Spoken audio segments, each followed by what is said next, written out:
Katharine Hayhoe is a Canadian climate scientist, but she's a professor at Texas Tech University, where she oversees the climate science division there. The United Nations has called her a champion of the earth. I mean, what a moniker that would be. I love that. That's better than Rocky. She's the champion of the earth of science and innovation. If you Google her name, you'll find her TED Talks and many resources that are available. If you go to onechurch.to/planet Earth, you're not only going to see a number of resources that Katharine Hayhoe is recommending if you want to double click into this subject matter, but also too, there's great resources from Dr. Peter Newman and myself for this previous weekend's creation theology time we had teaching. So make sure you check that link out. Now, Dr. Hayhoe also is a follower of Jesus. She's actually married to a pastor, lives in Texas, but grew up in the GTA. And I know that you're going to find her message challenging and hopefully just encouraging and rewarding. I'd encourage you throughout her talk, any questions, put it in the chat room. We're going to curate it. And at the end of our gathering, I'm going to ask her live these questions. And I know she's going to have a great response. Our Q&A time has been fantastic already in our 2 previous gatherings. I know you're going to enjoy it. So make sure you ask lots of great questions. And without further ado, Dr. Katharine Hayhoe. Hi, my name is Katharine Hayhoe. I'm a climate scientist. And the reason why I'm a climate scientist is because I'm a Christian. Let me explain. I am from Toronto, grew up in Etobicoke. My dad was a science teacher, and actually my grandma, his mom, had a degree in science education too. So some of my first memories include science. Going to the park when I was 4 years old, it seemed like it was the middle of the night. It was probably only 10 o'clock at night. Learning how to find the Andromeda Galaxy through binoculars. Every family trip we went on, my dad would lug a giant telescope with us, going down to the Outer Banks for March break so we could see Halley's Comet. It's no surprise that I grew up with the idea that science is the coolest thing you could possibly study, and also with the idea that it can't be in conflict with our faith. As Martin Luther said, what is nature or creation other than God's second book? If we believe the same person is responsible for both the Bible and the universe, then how could studying one possibly be in conflict with studying the other? Given all this, it's not surprising that when I started at U of T, it only took about a year or so before I realized I wanted to be an astrophysicist. By second year university, I was working on the telescope at the top of the McLennan building, monitoring variable stars. I was calling the HMV store on Yonge Street when they had a giant spotlight on the roof that would circle the sky, telling them they had to stop circling because it was messing up my observations. But just before I finished my undergraduate degree, I still needed another breadth requirement. I looked around and I saw a brand new class over in the geography department in Sid Smith on climate science. And I thought to myself, oh, that looks interesting. Why not take it? Now, up until then, I had learned about climate change, of course. I had learned about air pollution, deforestation, biodiversity loss, climate change. I had learned about a whole host of environmental issues. And I thought of them like this. These are environmental issues that are real, that humans are having on our environment, and environmentalists are the people who take care of those issues and try to fix them, and the rest of us wish them well. Well, I took that class and it completely shocked me, because that's where I learned that climate change is not only an environmental issue, it's an everything issue. It literally affects every aspect of our lives on this planet. It affects the air that we breathe, the water we drink, the food we eat, the safety of our homes. And most of all, it affects the poorest and most vulnerable people more than anyone. The very ones who have done the least to contribute to the problem, they are the ones who are most harmed by the impacts of a changing climate. And that's not fair. The single best description of climate change, in my opinion, comes from the U.S. military. They call it a threat multiplier. In other words, 9 times out of 10, or really 99 times out of 100, climate change isn't creating a new problem that hasn't existed before. Rather, it's taking problems that already exist and exacerbating them or making them worse. Like what? Like poverty, hunger, lack of access to basic things that we take for granted, like clean water, basic health care, education, equity, and more. And here's the thing. I knew what poverty looked like because when I was 9 years old, we moved down to Colombia in South America. My parents taught at a local school. They worked at a local church. We often took trips to visit little churches out in the country, and I had friends who lived in homes that were built of mud bricks or cardboard boxes with tin roofs. I knew what it looked like when the rains came. I knew what it looked like when you didn't have enough to feed your family. I knew what that looked like firsthand. And so when I found out that climate change affects people who have the least, the most, and when I found out that climate change was a threat multiplier that affects all of these other issues that are already plaguing our world, and that there's no way to fix them if we don't fix climate change first, I thought to myself, well, I serendipitously have the exact skill set that you need to study this global issue, and it's so urgent, surely we'll fix it soon. So I decided I should be a climate scientist instead. And I could do everything I could to help. And when we fixed it, I could go back to being an astrophysicist. I was a little optimistic. That was a long time ago, and I'm still a climate scientist today. But the reality is, even though the situation is worse today than it was back in that day, we are also a lot further along the path to recognizing how serious it is and what we can do to fix it. Let's just take a step back here, though, and just make sure we're all on the same page. Because when it comes to climate change, there's a lot of questions, there's a lot of uncertainty. How do we even know the thing is real? How do we know it's humans? And why does it matter to us? So, what is climate change? This short video explains. Our planet has this amazing natural blanket. It's made up of carbon dioxide, methane, and water vapor. The sun's energy shines down and goes right through that blanket as if it were a window. It hits the earth and the earth warms up. The earth gives off heat energy. But just like a blanket traps our body heat on a cold night, in the same way this amazing natural blanket traps the earth's heat, keeping our planet almost 60 degrees Fahrenheit, about 30 degrees Celsius, warmer than it would be otherwise. The problem is, we're adding more of these heat-trapping gases to the atmosphere, and we are in essence wrapping an extra blanket around our planet. What would happen if you were sleeping at night and somebody snuck in, like my grandma used to do, and put an extra blanket over you? You'd start to sweat because you didn't need that blanket. That's what's happening to our planet. Our planet is running a fever that is a direct result of this extra blanket that we are wrapping around our planet. Pretty simple, isn't it? It is an extra blanket that we're wrapping around the planet. Now, how do we really know that the planet is warming? Well, it turns out that not only do all of the thermometers we have, all the satellites we have, all the ocean buoys and scientific instruments we have, not only do they paint a very clear picture of a warming planet, but we don't even need scientific observations to tell that the planet is warming. A lot of the evidence is right in our own backyards. Like what?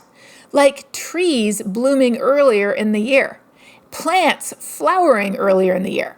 My birthday's in April, and I always used to hope that the tulips in our front yard would be in bloom by the time it was my birthday. And growing up, sometimes they were and sometimes they weren't. Well, now, when I visit home in April, the tulips have already bloomed and gone. They're coming weeks earlier in the year. And that's not all. We see glaciers retreating, sea ice is shrinking, sea level is rising. We see changes all over the place. That's how we know that it really is warming. In fact, if we look around the entire planet, you know how many independent lines of evidence there are telling us that the world is warming? 26,500 of them. Yes, climate change is real. How do we know it's humans, though? Well, we climate scientists don't just study how humans affect climate. We are the ones who study natural factors, too. So when we see climate changing, we don't automatically assume it's got to be humans because we know that climate has changed in the past for natural reasons. So the first thing we do, and this is what scientists have been doing for more than 100 years, that's how long we've known about climate change. The first thing that scientists did was we said, okay, could it possibly be the sun, for example? In the past, sometimes the sun has gotten a little bit brighter and that makes it warmer here on Earth, and sometimes it gets a little bit dimmer and that makes it a little bit cooler. But it isn't the sun, because it turns out that over the last 50 years or so, the sun's energy has actually been going down, not up. So if it were the sun, we'd be getting cooler right now, not warmer. Then people say, well, what about volcanoes? I hear that one big volcanic eruption produces more pollution than humans. Volcanic eruptions are very powerful, and they do produce a lot of particles. But you know what those particles do? They actually act as an umbrella to cool the earth. That's right, a really powerful volcanic eruption, and we actually don't have too many of those, usually one every, 30, 40, 50, 100 years. We had a big one back in 1992 called Mount Pinatubo. Whenever we have a really, really big volcanic eruption, it shoots all of these particles all the way up to the upper atmosphere, where they spread out around the world, acting like an umbrella, reflecting the sun's energy back to space. They actually cool the planet down. They don't warm it. And then people often say, well, how do you know it just isn't a natural cycle? It's because we know what natural cycles do.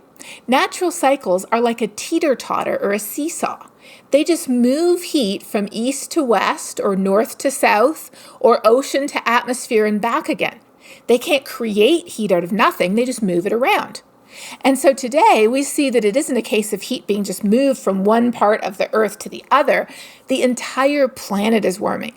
The atmosphere is warming, the ocean's warming, the land surface is warming, the ice is melting. The whole thing is melting. It isn't a natural cycle. The last natural suspect people often invoke are the orbital cycles that cause the ice ages. I actually learned about these myself in my astrophysics classes, not my climate classes. It's true that changes in the Earth's orbit around the sun over time are responsible for the ice ages. But we aren't still getting warmer from the last ice age. Warming after the last ice age peaked thousands of years ago, and in fact today we should be very, very, very slowly and gradually be getting cooler, ready to head into the next ice age sometime in the next 1,500 years or so. But instead, we're getting warmer faster and faster. Every single natural factor has an alibi. That's how we know that this really is humans. So the last question then is, well, why does it matter? If it's real and it is caused by humans, why does it matter to us? It isn't because an increase in the average temperature of the entire planet of 1 or 2 or even 3 or 4 degrees Celsius really matters to you or me where we live. It's because all this heat affects all kinds of other things that do matter to us. We see that our average temperatures are increasing and our winters are getting warmer. This might sound like a good thing, but cold winters are what keep a lot of invasive species and pests and diseases at bay. So just for an example, I grew up, running through the woods every summer. Our family had a cottage up in Muskoka, and I would be outside all day. Well, I never saw a tick. Never. But my husband, who grew up in Virginia, and he grew up running through the woods in a horse farm in Virginia, every night his mother would have to check him for ticks because they had ticks all through the forest. Well, deer ticks are a major carrier of Lyme disease. And now, because our winters are so warm, we actually have deer ticks in southern Ontario carrying Lyme disease, like used to be all the way down in Virginia when I was a child. That is one impact of warmer winters. What else is happening? Well, a big way that climate change affects us and the places where we live is by loading the weather dice against us. What do I mean by that? Well, wherever we live, we always have a chance of rolling a double six. Like what? Like a heavy rain event or a flood, a heat wave, a storm, some crazy type of weather. That just happens naturally, right? But as the planet warms decade by decade by decade, it's as if climate change is sneaking in and taking one of those numbers and then another one of those numbers and then another one and changing it into a 6 too, and then even a 7. Where I live in Texas now, the city of Houston has had 3 500-year flood events in 3 years. And you might say, how can that be? That's not possible. It is when climate change is loading the dice against us. We have seen crazy rainfalls and floods in Toronto and Calgary and other places like that. What else do we see? Out west, we're seeing that the wildfire season is getting a lot worse. As winters are warmer, there's all kinds of beetles in the western forests, and instead of dying off in the cold winter, they overwinter. So you've got multiple generations of beetles the next year. They eat millions of acres of forest, then it's all dead or dying, and then along comes a fire, and it burns millions of acres. Up north, we see that permafrost, what used to be permanently frozen ground, is now thawing and crumbling, endangering many northern towns and villages and the rails and the winter roads that they typically use to get their supplies. Along the coasts, we see that sea level is rising. And this risks both high tide, what they call sunny day flooding, as well as permanent inundation of places where people actually live. No matter where we live, we are already seeing the impacts of climate change here, now, and today. And as always, whether we live here in Canada or on the other side of the world, it's the poorest who suffer most. A few years ago, I was in Halifax to give a keynote talk at a big fundraising banquet for an organization called ADSOM for Women and Children. They help women and children in the greater Halifax area who are experiencing homelessness. As I walked up to give my speech, the sponsor from Canadian Tire shook my hand politely and said, "So glad you're here." But I could see him wondering, why is a climate scientist giving the keynote talk at a banquet for a homeless shelter? And really, who could blame him? ADSOM runs an emergency shelter for women and offers longer-term housing and support programs to help rebuild people's lives. And so the people who were there in that ballroom tonight were there because they cared about their community. Where did climate change come in? When we picture who or what is going to be most affected by climate change, it typically isn't people living on the streets of a city in southern Canada. Usually the first image that comes to mind is a polar bear, an animal that makes its home thousands of miles north, who very few of us have seen in person, and even fewer of us ever factor into our everyday decision-making. But here's the thing.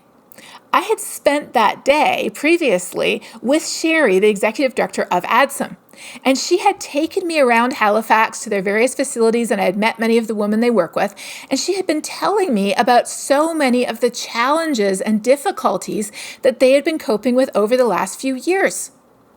For example, when it rains and it floods, they have so many people that they have to try to find places for because they can't live on the streets. When it's incredibly hot out, where do those people go? When heavy rainfall or even hurricanes, because of course Halifax gets hit by hurricanes too, when it floods the streets and there's no public transportation, people often can't make it to their jobs or their doctor's appointments or their mental health appointments. So they have to arrange transportation for people. There's all kinds of ways that heavy rain, flood, extreme heat, hurricanes, and storms are already making Sherry's life and her work more difficult and are already directly harming the women and children who ADSOM is trying to help today. So in my talk, you can probably guess, I focused on how climate change disproportionately affects women and children more than men, especially in poor countries, but I also talked about how it disproportionately affects the poor and the homeless. And I gave specific examples from around the world and specific examples from Halifax and from Canada too. And at the end, that Canadian Tire sponsor was the first person up to the platform, and he grabbed my hand and he shook it and he said, "I have to confess, I was wondering why they invited you." And I didn't say that I could see it on his face when he first greeted me. But he said, "Now I understand, it completely makes sense." Why? Because he got it. To care about climate change, we don't have to be a certain type of person. No, I'm absolutely convinced that everyone already has the values they need to care about climate change. We just haven't connected the dots. And here's the thing. If we're Christians, how much more do we have every reason to care? In fact, I'm convinced that if we take the Bible seriously, we would be out at the front of the line demanding climate action. Because from the book of Genesis to the book of Revelation, the Bible never mentions climate change, obviously, but it mentions a lot of things that are directly relevant to our attitudes towards this threat multiplier that affects every living thing on this planet, especially the poorest and most vulnerable and those who have no voice. For example, in Genesis chapter 1, it says that God said, "Let us make human beings in our image, make them reflecting our nature." Most of us have heard that verse. I probably learned about it in Sunday school myself. But how often have you heard the reason? Because it actually goes on, it says, "so that." There's a reason that we are made in God's image, and did you know what that reason is? The reason is so that we can rada every living thing that moves on the face of the earth. And living things, of course, include other humans as well as animals. So what does rada mean? Often it is translated, as it was originally in the King James Version, as dominion. And so people sometimes say, well, that just means that we can take anything we want from the earth and do whatever we want to it. And then when we're done, God will just push the eject button and take us away. Well, that's not what dominion actually means. That's what domination means, and that's not the same word. To figure out what rada really means, I think the best thing to do is to look in a few other places in the Bible where the same word is used and see what it says there. So one example is found in Psalm 72. It talks about God ruling, and it says, "May he also rada from sea to sea," in order to what? To extract everything of value from it, to make it do whatever he wants? No, it says to rada, to deliver the needy when they cry for help, the afflicted and him who has no helper, to have compassion on the poor and the needy, and the lives of the needy he will save. That doesn't sound a lot like domination, does it? It sounds more like serving, protecting, and taking care of. Then in Matthew 20, Jesus was speaking, and he said, "You've observed how the godless rulers rada." So he's comparing two different sets of people here. He says the godless let a little power go to their heads. So you could definitely see some domination there, right? But he says it is not going to be that way with you. Whoever wants to be great must become a servant. Whoever wants to be first among you must be your slave. This is what the Son of Man has done. He came to serve, not to be served. Throughout the rest of the Old Testament, there are many verses, in the New Testament too, that speak to God's love and care for what we would often view as some of the most insignificant aspects of creation, the lilies in the field, right? And the birds and the butterflies in the air. But we can't forget that not only are we called to care for all living things on this planet, we are also called to care for and love each other. In fact, in the book of Ephesians, Paul makes this very clear. He says, "Walk in love, just as Christ also loved you and gave himself up for you." And in the book of John, Jesus says that we Christians should be recognized by something. By what? By our love for others.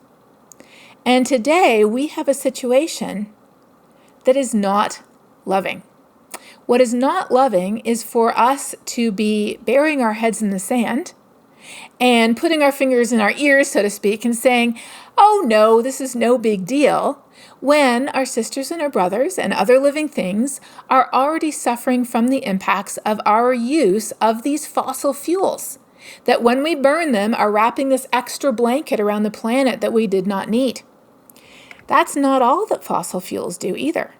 Did you know that when we burn the fossil fuels, they also produce air pollution? That's that yucky looking smog that you see lying over places like LA and Salt Lake City and New Delhi. And it's even that low level ozone, when it gets too high in Toronto, they actually put out a warning saying, don't go jogging outside or anything like that because of the ozone levels. That comes from burning fossil fuels. And around the world, almost 9 million people die every year prematurely from breathing in fossil fuels. That's over 3 times the number of COVID deaths. And don't get me wrong, every single premature death is one death too many. But we all know about COVID, and we all know that there is a tremendous worldwide mortality from COVID. But how many of us know that nearly 9 million people die every single year from burning fossil fuels? Not only that, but there is a connection between COVID and fossil fuels. It turns out that if we live somewhere where there's a lot of air pollution and we've been breathing in air pollution for a long time, our lungs are vulnerable and weak. So when we're exposed to coronavirus, we're more likely to get COVID. When we get COVID, we're more likely to get very sick and even die from it. And then here's where the justice issue comes in. Often, the people who can't afford to live somewhere better are the ones who are most exposed to air pollution. Let me give you a very concrete example. In the city of Chicago, which is very similar to Toronto, just rotate it 90 degrees and put it on a different lake. In the city of Chicago, a third of the population is Black. But over 70% of the COVID deaths are among the African American population. What do they think is the connection? They suspect it has a lot to do with air pollution. So why do we care about climate change? Why do you and I care about it? We care about it because, first of all, no matter where we live, it takes so many of the risks we already face today and it makes them worse. We care about climate change also, though, because it affects real people today, especially the poorest and the most vulnerable, and that is not fair. And most of all, we care about a changing climate because of who God has made us. God has taken out our heart of stone and given us a heart of flesh. God has made us people who can and should be recognized by their love for others. And that is why we Christians are the perfect people to care about climate change. Wow. All weekend, what a great teaching. And I can already see in the chat room, so busy, so many great questions being asked. But I want to welcome into our chat room, Katharine Hayhoe. Hello, Dr. Hayhoe. Hi, it's great to be with you here today. I asked you this in the previous gatherings. I'm going to start out, what's the weather like in Texas today? I assume you're in Texas today. I am. It's pretty warm here, but what a lot of people don't realize is it does snow, and sometimes it even has snowed in April here, just like in Toronto. Yeah, well, we've just come off a week of snow and cold. So yesterday was a little bit warmer, and but you have given me a fresh appreciation for the value of winter. Speaking as someone that loves the heat in the summer, I see that winter and even prolonged winters are very valuable, though. Part of God's design. Part of God's design. Let's start with a question, just to get us started. What are Christians supposed to do with everything you just said? What are we supposed to do with this? Well, as Christians, who we already are is the perfect person to care. That's who God has made us. And failing to care and failing to act on this issue is really a failure of love. And when we're told that we Christians are to be recognized for our love for others, by definition, that means that we're going to be caring for people's physical needs. If they don't have enough food to eat, they don't have a safe place to live, they don't have access to the resources we do, as well as looking to the future. So first of all, the most important thing we can do is to use our voices to talk about this issue, because it turns out we don't. And if we don't talk about it, why would we care? And if we don't care, why would we ever do anything about it? Part of what we can also do is recognize that we're not alone. The metaphor that the Bible uses for us Christians is that of a body. Each one of us has different abilities and talents, a different role to play in the church and in the world. So I'm also a huge advocate of joining organizations that share your values. There's a great one right here in Southern Ontario called Arasha. I put a link in the chat already, Arasha Canada. They have programs for parents and kids where you clean up watersheds and plant trees. But you can also use your voice to advocate for changes and to educate people about the risks in the place where you work, your kid's school, in your community, your neighborhood, obviously in our city, in our province. Talking about it, advocating for change, and even using our right as citizens to vote is all an important way that each of us can, and we already are really, making a difference. Okay, just picking up on that, because, you make a case, obviously, in your talk that I thought was compelling and very interesting. I'm sure you did once, Theo, that you tie climate change to acts of love and even justice for marginalized communities and even oppressed communities. With that, sadly, though, most of the context for most of the conversations I've heard around climate change are actually in the political arena, not in those love and justice arenas. How do we navigate the whole politicized nature of climate change as a follower of Jesus and as someone just listening to your talk? How do you navigate that in your own life? Well, unfortunately, so I live in the States now. Here, issues are even more politicized often than in Canada, but that politicization is creeping across the border already. And we see that in the US today, coronavirus is the third most politically polarized issue in the country, where people are incredibly divided based on how they vote. Race and racial justice and equity is number two, Right. and climate change is number one. So those are the issues on which people most disagree, on which it's most contentious, on which they most argue. So how can we as Christians be salt and light in the world on such contentious issues? I believe it's with starting with what we believe to be true. And we believe that we are called to love others. We believe that God created this world and gave us responsibility over it. And so when we speak to what we believe, we might not make people on either side happy about it, but we are speaking truth. And I believe that's what we're called to do. That's really great. Well, there's so many questions that came in this gathering. I'm going to start firing some at you, Dr. Hayhoe, and feel free to respond. Maureen asked this great question. What is the greatest human contributor to climate change? What would it take to reverse it? And do you think this is, I love this last one, do you think this is possibly realistic? That's a good question. Yeah.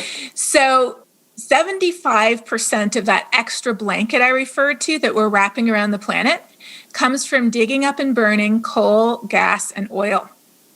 25% of it comes from cutting down and burning trees and animal agriculture, because ruminants like cows and sheep belch a lot of heat-trapping gases. Right. So how can we reverse this? Well, there's a great resource called Project Drawdown. They're going to drop a link in the chat right here to drawdown.org that lists over 100 great solutions. But let me just sort of categorize them. Number one, not be so wasteful. We waste over 65% of the energy we produce and almost 60% of the food that we produce in this country. And the US is just as wasteful. So reducing our waste, number one, eating our leftovers, buying some of those, secondhand fruit and vegetables that I think they have a great app for that I think it's either Dominion or Loblaws has a fantastic app for that. Not being so wasteful, being more efficient. The US alone could cut its carbon emissions in half just through efficiency. Number two, transitioning our energy sources to clean energy, which we have so much of here in Canada. We have so much hydro we already use. Warren Buffett is building a giant wind farm in Alberta as we speak. Wow. Transitioning to clean sources of energy that don't pollute our air, like I talked about before, and our water. Then figuring out how to restore our natural ecosystems so they pull carbon back from the atmosphere. It turns out that carbon in the soil and carbon in plants and trees and ecosystems is fantastic.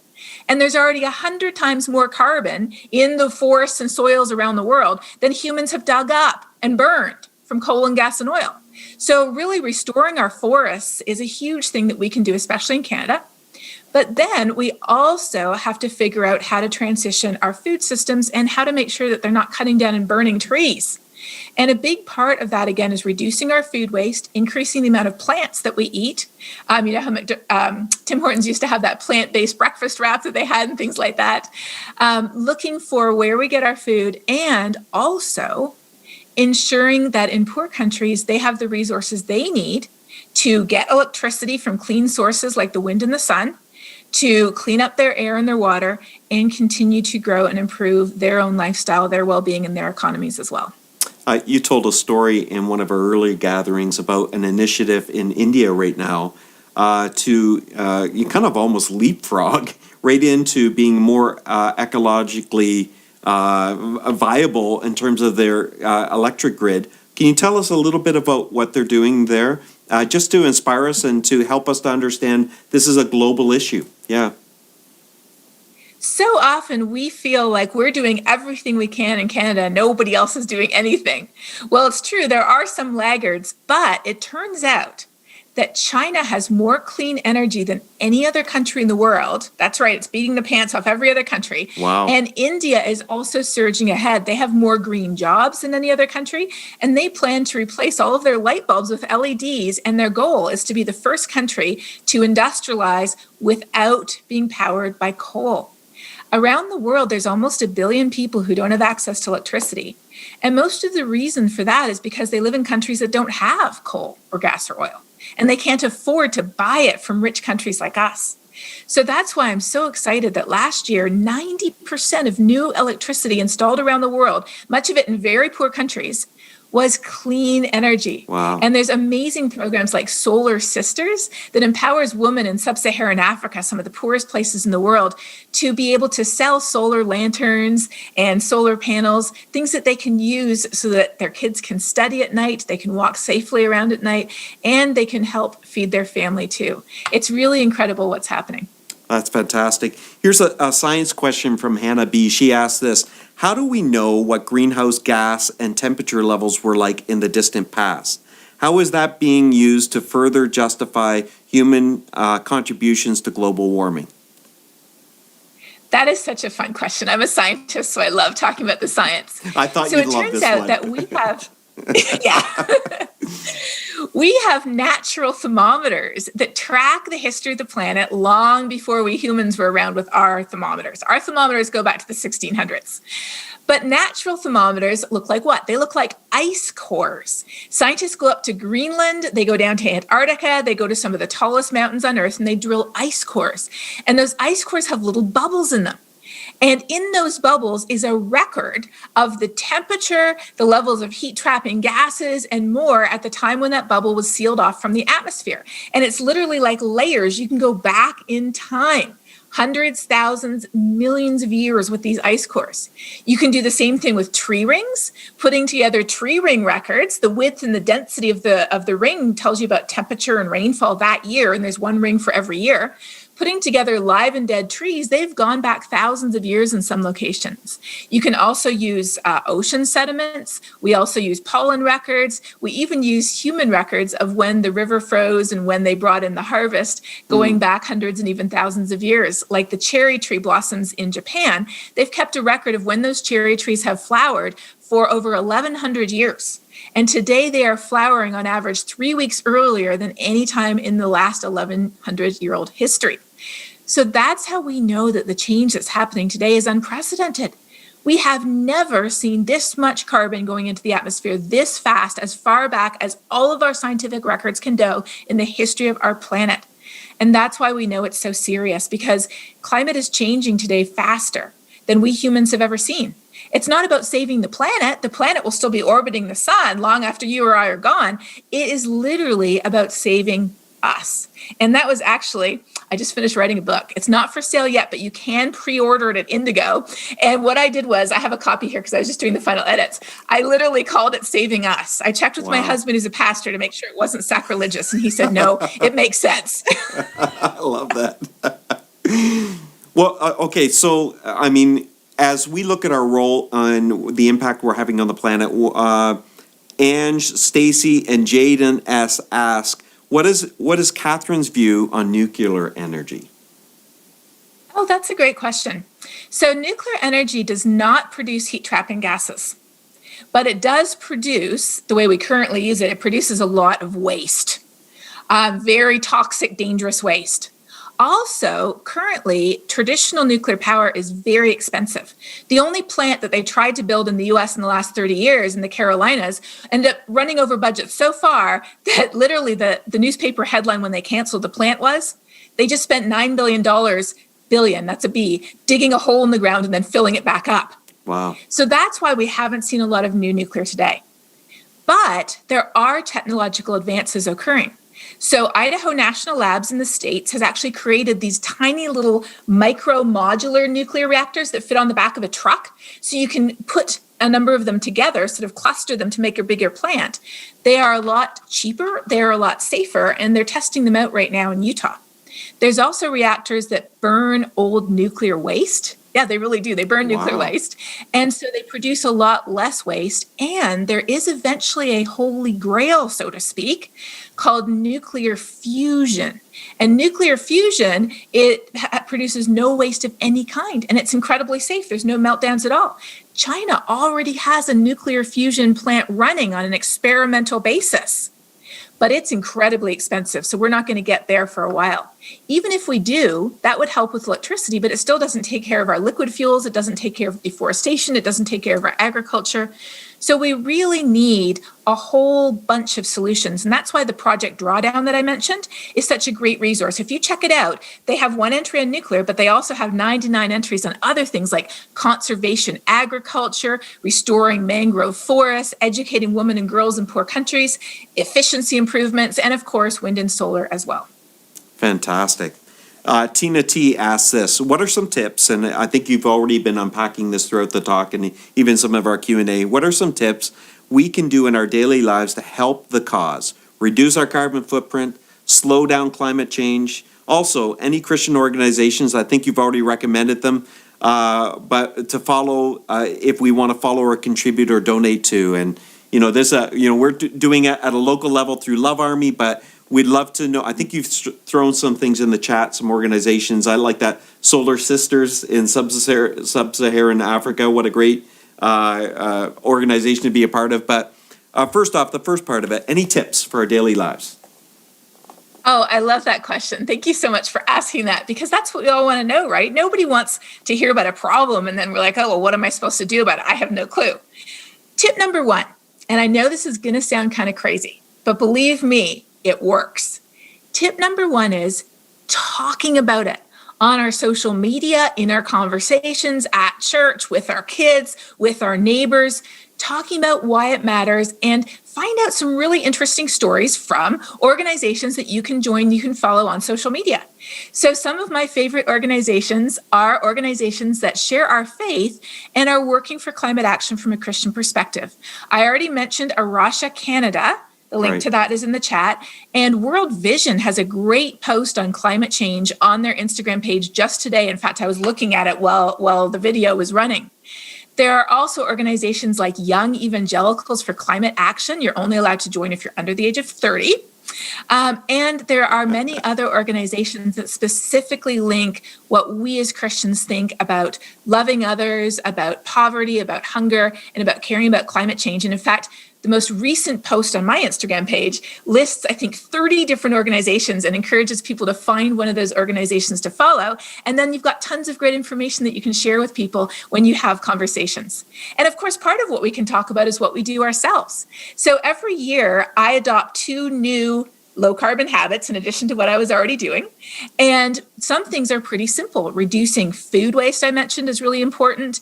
Looking at where we get our electricity from, looking at how we travel, looking at whether we take public transportation or we drive, or we might consider a used electric car next time we have to buy a car.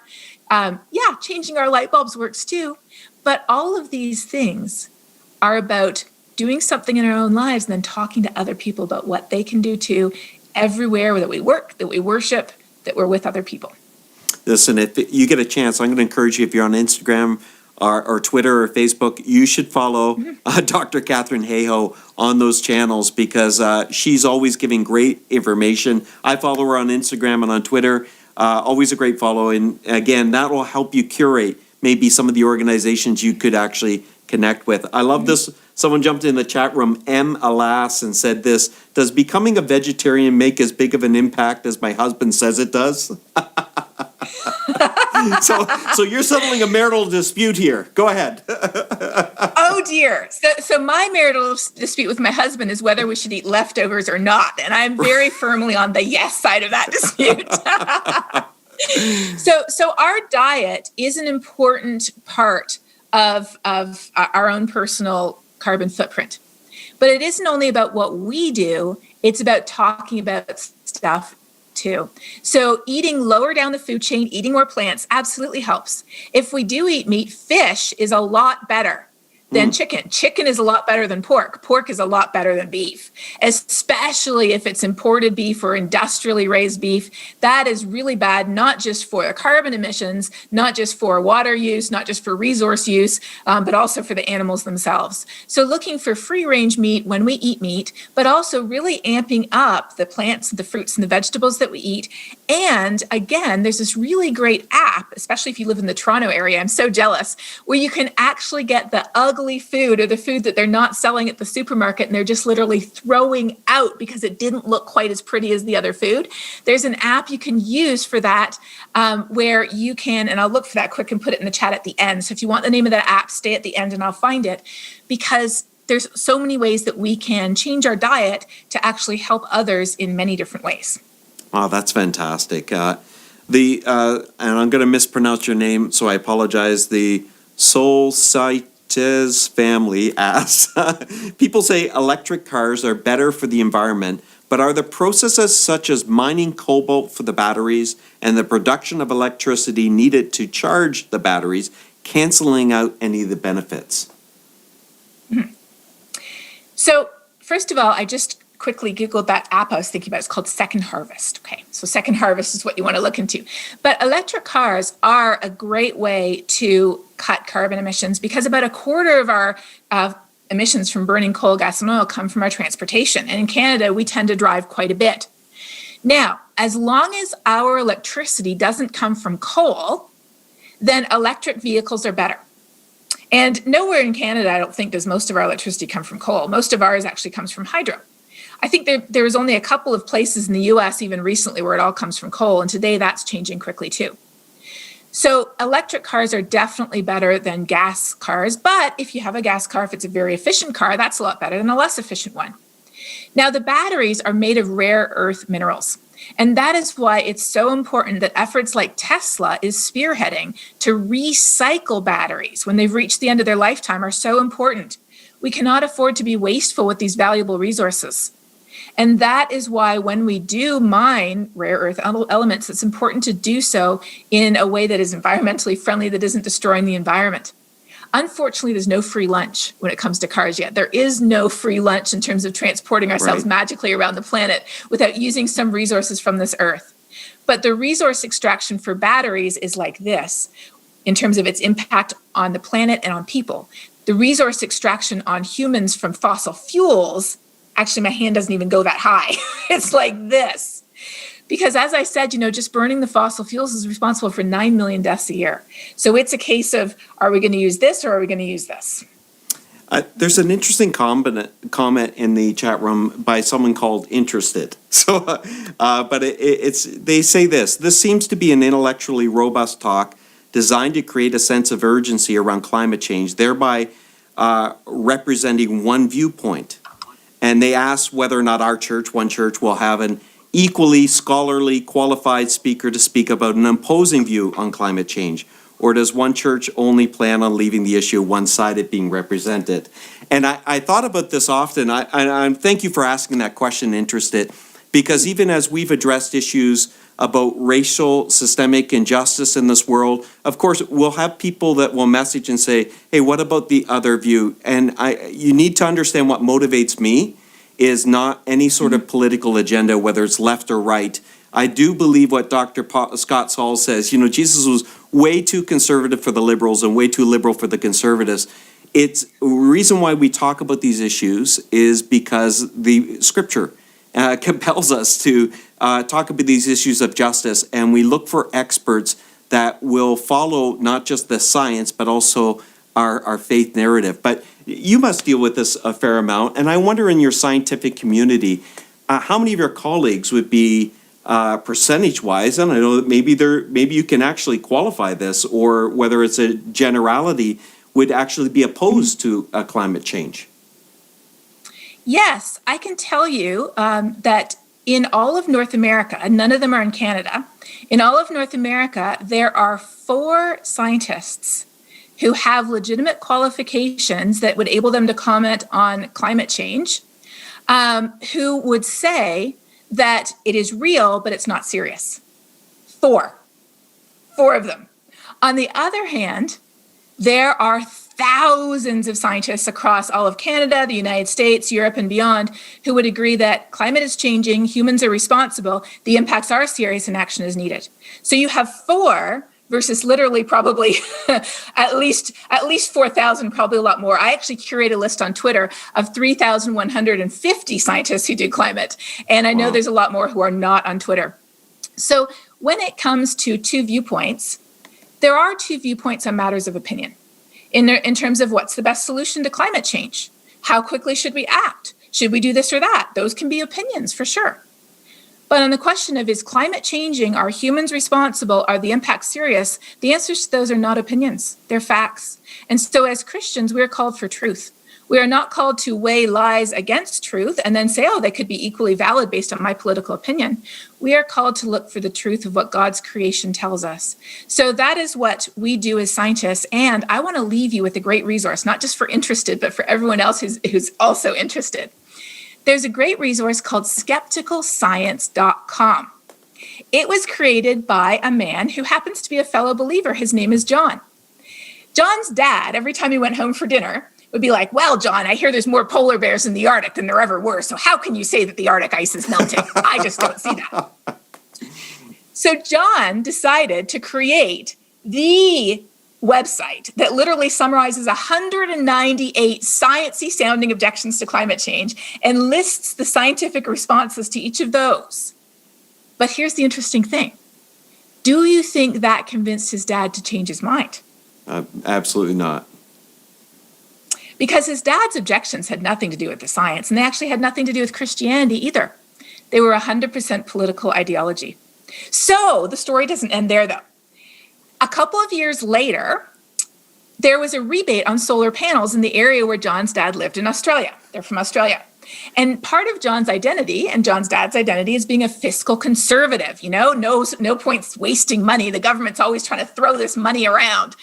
So he got solar panels to save money. He saved so much money that he was sending John his bill every month going, look how much money I saved. And then a couple of years later, they were having dinner together again. And in the course of conversation, his dad said to John, oh, yes, John, global warming, of course, I've always thought that was real. But have I showed you my latest savings bill from my solar panels? And John said he nearly fell off his chair because his dad not only had changed his mind, but had forgotten that he ever disagreed with it because he now realized he could be part of the solution rather than the problem. And that's what changed his mind. That's so good. What a great story.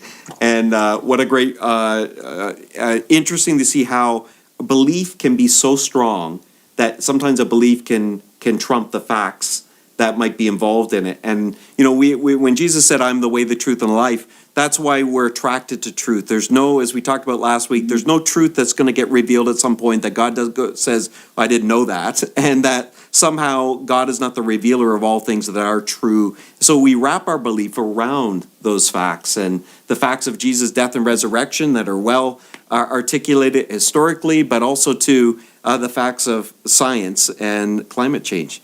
There's so many more questions. How's your time, Dr. Hayhoe? I can keep going for a little bit longer. Let's do this. Okay, let's motor through a few of these. Okay, so Pet asks, what are your thoughts about man landing and interfering on other planets? I thought that was pretty good because you're talking about ecological impact. What about on other planets? Well, it's so interesting because a lot of what I hear is people saying, oh, well, if we destroy the Earth, we can just move to Mars. And I'm like, well, good luck with that.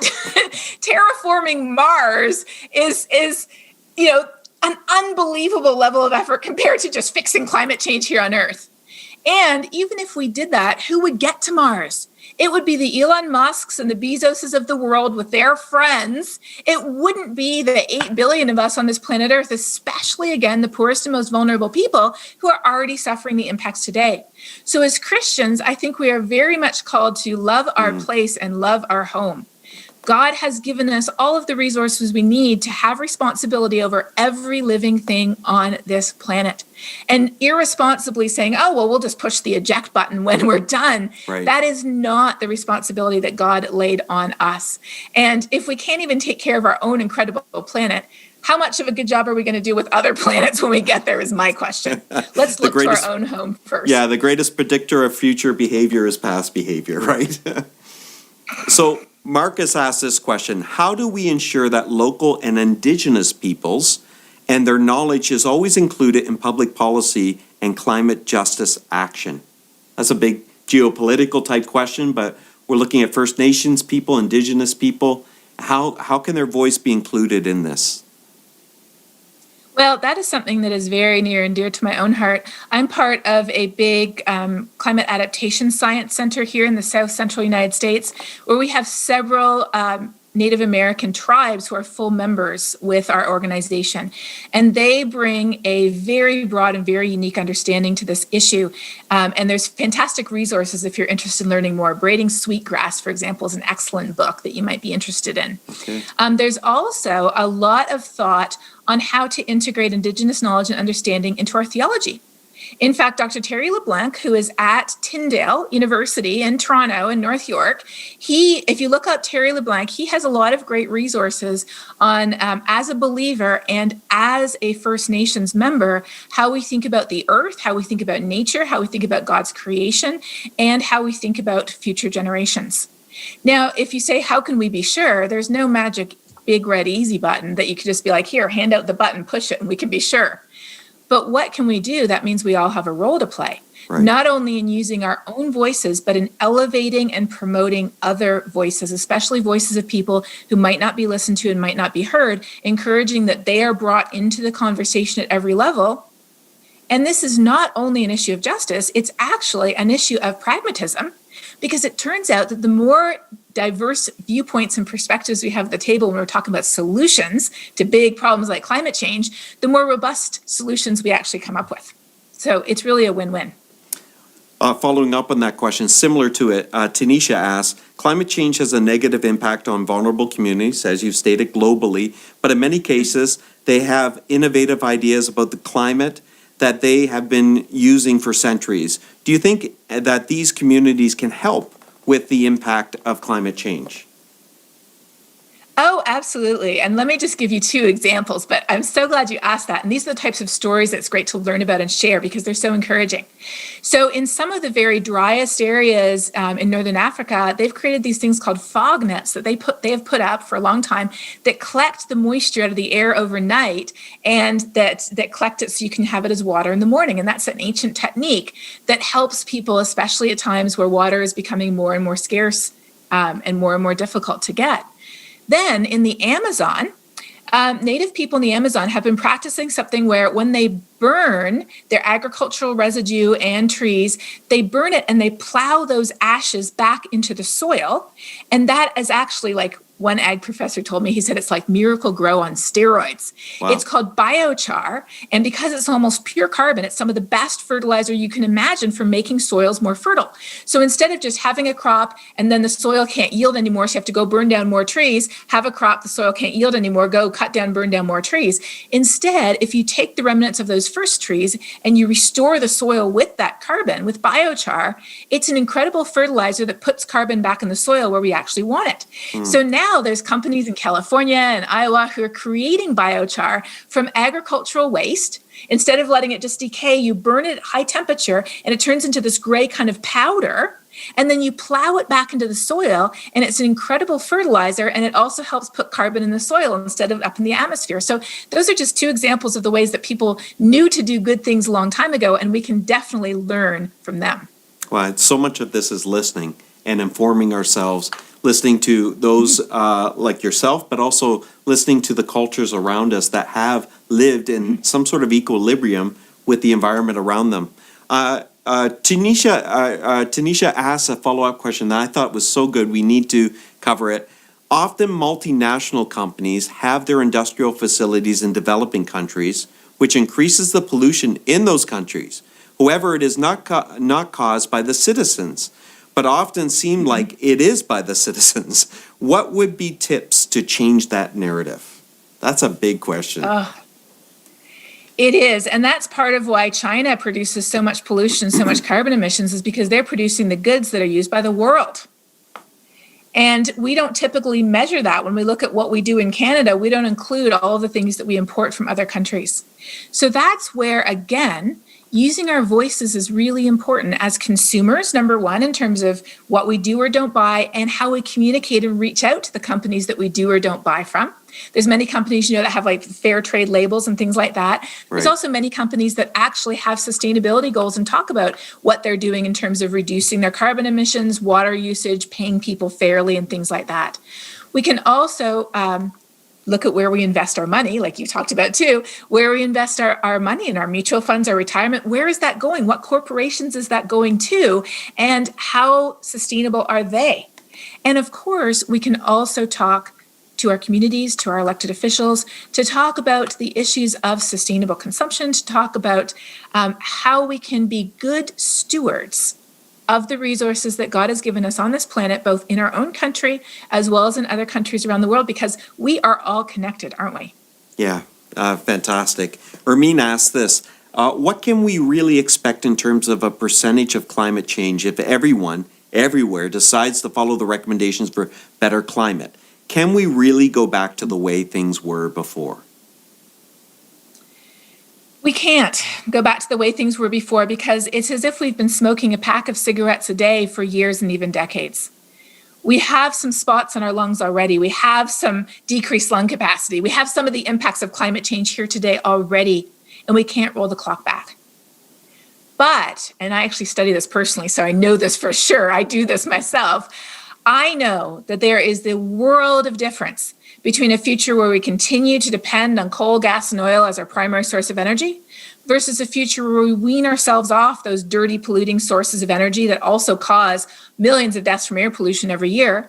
And we conserve our resources, our ecosystems, our food. We conserve those too, and we use them wisely. The difference between those two futures is not the planet. Like I said, the planet will be orbiting the sun long after you or I are gone. It is about the future of our civilization as we know it, and it is not too late to make that decision. If we could flip a magic switch today and turn everything off, we would still see 0.6 more degrees Celsius of warming because of what we've already put in the atmosphere. But if we can transition as soon as we can, and the government of Canada just announced just last week, right at the Big Earth Summit, they announced a new target. They're upping the price on carbon. If we can transition as quickly as possible, and if we can figure out how to suck some of that carbon back out of the atmosphere, how? Low-tech ways like preserving ecosystems, restoring degraded ecosystems, planting trees. We have a lot of forests in Canada. High-tech ways. Like out in BC, there's a company who's figured out how to suck carbon out of the atmosphere and turn it into liquid fuel. Wow. That when you burn it, it just releases the same carbon back into the atmosphere. Unlike when you burn gas, it releases carbon that was stored deep underground into the atmosphere. So there's low and high-tech ways to help turn back the clock a little bit, but we also have to cut the carbon that we're putting into the atmosphere today as much and as soon as possible. Does that make sense? It does. Thank you. Anonymous asked this, can you share the science correlating fossil fuels to 9 million deaths? Yes, it is the burning of the fossil fuels that produces the air pollution, and it was a Harvard study that cited that. So after we're done chatting, I will go to the chat, and if you just hang out in the chat for a couple of minutes, I'll put a bunch of resources in there, links that you can look up more, and if you have any more questions on resources, put them there, and I'll go through and I'll answer all of them before I sign off. Thank you so much for doing that. That's fantastic. It's a great question, but that's a great answer, and so we'll wait and get that in the chat room. David asked this, what is your view on the use of hydrogen for energy storage and as for transport fuel? Ooh, we're getting very technical. This is great. are.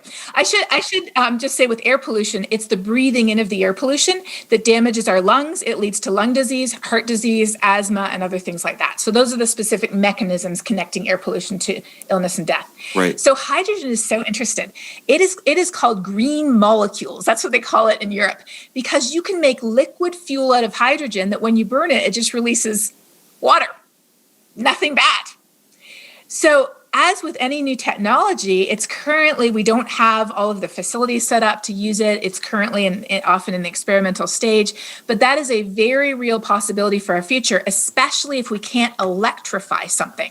There's some things that are very difficult to electrify. We need liquid fuel. And so that's where hydrogen comes in. And if you go to Project Drawdown again, they'll have something there about hydrogen too. I'm so glad you asked that. That's a great question. In fact, you know what? I was actually just making a note to myself. I read quite a bit to try to keep up with everything. I was making a note to myself that I really need to do a deep dive myself into hydrogen solutions so I understand them better, because a number of people I respect talk about them quite highly. So I want to know more myself. Yeah, I feel like we have a lot of science people in our church that are geeking out in this moment, and so these are fantastic questions. You know, someone mentions in the chat room, Millie does, just about carbon tax, and is it a government money grab, and whether or not those pennies actually do go to clean earth environmental initiatives. Mm-hmm. And I don't know if you would know how the governments structure those carbon taxes. Mm-hmm. Well, the answer is that no, it is not just a money grab. I understand you might not like to vote for the Liberals, and that's a perfectly free choice. We have lots of different choices in Canada to vote for. But the reality is I analyzed, along with my colleague Andrew Leach, who's an economist in Alberta, I analyzed 5 parties' plans going into the last federal election in fall 2019. And so we had the Conservatives, I didn't analyze the People's Party because their climate plan is to call climate scientists liars. That's their plan, okay. Unfortunately. Yeah. So we analyzed the Conservative Party, the Liberal Party, the NDP, the Green, and I think we looked at the Bloc Québécois as well. And what we found was that every party had a climate plan, but unfortunately the Conservatives' plan was to increase emissions. Their plan would actually increase emissions, which doesn't work. It's like saying, I'm going to go on a diet by eating a lot more food. The fattier, the better. So I understand that you might not like the Liberals, but here's the deal. A carbon price is something that just about every economist in the world, including the 2 who won the Nobel Prize for Economics 2 years ago, agrees is the most effective way to reduce carbon emissions in a free market economy without imposing draconian government legislation. In the United States, there's actually a bipartisan climate solutions caucus in Congress and the Senate. You might be shocked that there's a bipartisan anything in the States at this point, but there is, and they support carbon pricing. In fact, they argue for it very strongly. In terms of where the money's going, it's actually very transparent. The Globe and Mail, Chatelaine magazine, all kinds of different outlets actually have explainers showing that some of it goes back to people in their taxes, especially in lower income brackets, so that they're not harmed in terms of the fact that they need food and they need gas and things like that. And some of it is used for infrastructure investments to help people make choices that make sense and that are easier to make. So we don't have to make an effort to be more green. It's actually the easier option. So yes, these monies are being used in that way. And you know what? If you're conservative, and I've actually done this myself in my riding, I've actually written to my local candidate when there's an election. I'm like, I am in your riding, and I'm very glad that you're running. I would like to know how you plan to influence your party, whatever party you are. I write to all of them. How are you going to influence your party to help us fix climate change? So that's something that you can do. And the fact that we have some pretty small ridings in Canada means that often they might answer you. Right. Whereas in the States, you don't often get an answer. So that's pretty cool. What a great answer. Thank you. Couple more, and then we're going to shut it down because I know time, and you're going to jump in the chat room with a few more resources for people. But listen, we haven't even tipped so many of the questions that have come in. But I'll give you a couple more. First off, Anonymous asks, when you meet God, I love this question, what's one scientific thing or topic you want to ask and have more understanding about? So this is just about you, Katharine, in this moment. What is it, when you meet God, what is something you would like to understand, or whatever scientific thing or topic? What happens beyond the event horizon of a black hole? Wow. So there's the astrophysicist in you still? Yes, definitely. Because so the event horizon of a black hole is by definition the horizon at which no information can escape. So we have no way of ever knowing. But God does. So that would be my first scientific question. See, I love that. You just went deep right there. Okay, Ahem asks, what passage from the Bible would you use to move us to action to affect climate change? Oh, that is a great question. And I have a verse, which is the one that motivates me. It's actually from the letter to Timothy. So the Apostle Paul was writing to Timothy, and he gave him a very important piece of advice that I think we can all take to heart today. He said, God has not given us a spirit of fear. So when we see fear, when people are fear mongering, when we are, react to something with fear, we have a litmus test. It literally says God did not give us the spirit of fear. That fear is not from God. And it goes on, though. He doesn't end there. He said God has given us three things. He has given us a spirit of power. Now, that's a bit of an old-fashioned word, and we're like, well, what does that actually mean? What it means today in 2021 is empowered.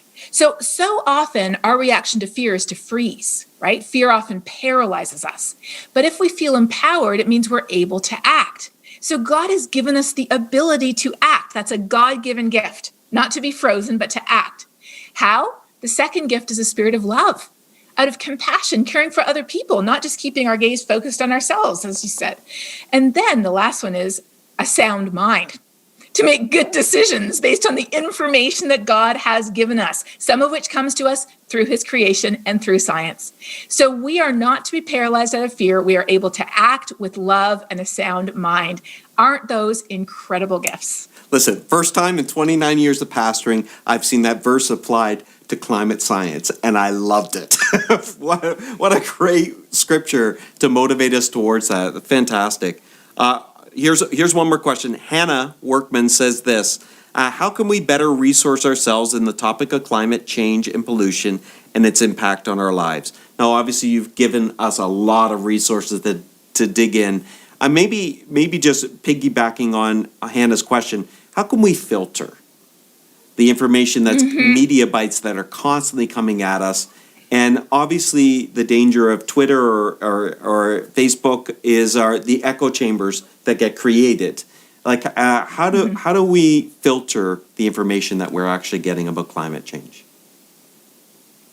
Trusted sources are so important, because so often, you're right, we can hear anything on the internet, literally anything. I mean, when it comes to COVID, my husband gets calls from people saying, my husband actually has a Sirius XM radio show that's on all across Canada, and it's on WDCX as well at 7 o'clock every night, or 8 o'clock Eastern. And he gets calls from people literally saying, I heard the COVID vaccine will change my DNA so God won't let me into heaven. Should I take it? And the answer is no. Wherever you heard that, that is not a reliable, trusted source. So when it comes to climate change, how do I find out more information?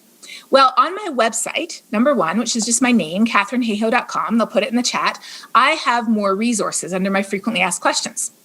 We have a great little series called Global Weirding on YouTube that answers about 35 commonly asked questions. It's great, and I'm by the making, way. Oh, thank you. It's I'm great. making season 5 right now. Wow. We have one episode specifically on Canada, of course. And then in terms of following people on social media, I have that list of 3,100 scientists who do climate on Twitter you can subscribe to. I have a list of organizations who act on climate because of their faith on Twitter that you can subscribe to. Organizations like NASA are very trustworthy, obviously, if they can put man on the moon. Don't you think they know about climate change? And in terms of legitimacy, if you see Dr. So-and-so saying something, always check to see what Dr. So-and-so's credentials are in. Right. Because so often I hear people saying, well, Dr. So-and-so said X about climate change. And I'm like, oh, let's look at what Dr. So-and-so's expertise is in. Dr. So-and-so, it turns out, has a degree in Scottish history.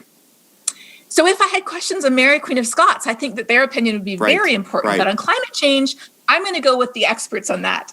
So checking our sources is really important. Don't just because somebody has a YouTube video, don't assume it's correct, even with mine. Check your sources. Right. And I have resources on my page that help people do that. I mean, that's so good. We've been journeying through COVID like every other church, and we're blessed to have an epidemiologist as part of our community. Mm-hmm. And even in conversation with her, it's been great just talking about, she said, Jonathan, if you broke your arm, you don't want me setting it. If someone's delivering a baby, you don't want me there because there are people with specialties in that area, but all I've studied is vaccines and pandemics. That's my area. And that it really does help us to distinguish between the expertise, because doctor is a broad title for a specific area of expertise. And we're so glad that you made the time to be with us at One Church CO. And Katharine, I've followed your work for quite a while. A few years ago, I actually heard you speak in another church setting, and it inspired me. And then on Twitter, following you since, and I was so thankful that you agreed to join us this weekend. We're richer because of it. Thank you, Katharine. Thank you for having me. This has been wonderful. God bless you. Take care.